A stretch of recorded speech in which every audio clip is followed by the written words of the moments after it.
প্ৰথমতে এটা slip not the লম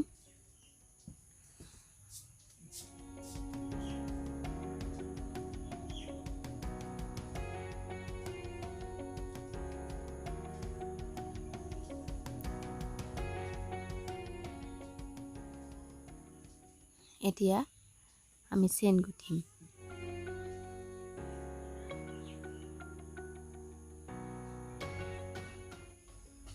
এনেদৰে চেইন গুঠি যাম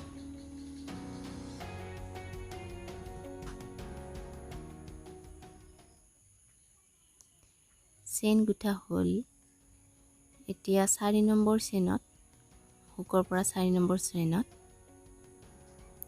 1 2 3 4 নম্বৰ চেইনত আমি ডাবল ক্ৰচেট এটা গুঠিম তাৰ বাবে এনেকৈ প্ৰথমতে উনডাল পকাই 4 নম্বৰ চেইনত আমি কুৰচাৰ হুকটো এনেকৈ সোমাই উলডাল টানি আনিম তিনিডাল থাকিব ওপৰত হুকৰ ওপৰত তাৰ পিছত আকৌ এডাল এনেকৈ পকাই প্ৰথমতে দুডাল তাৰ পাছত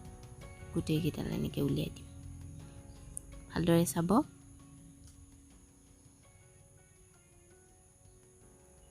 তিনিডাল হ'ল তিনিডাল থাকিব তাৰপিছত দুডাল আকৌ পকাই আকৌ দুডাল এনেকৈ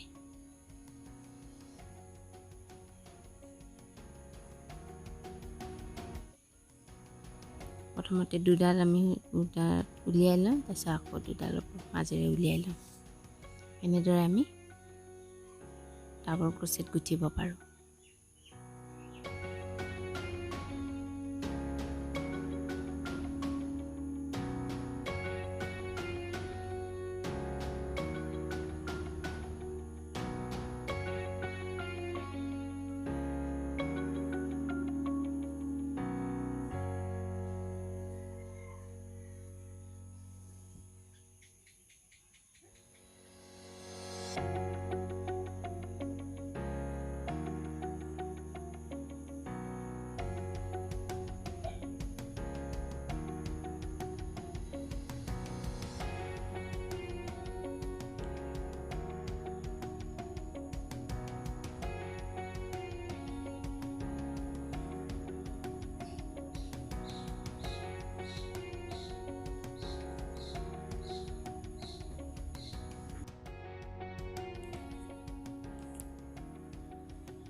এয়া আমাৰ ডাবল ক্ৰচেট হৈ গ'ল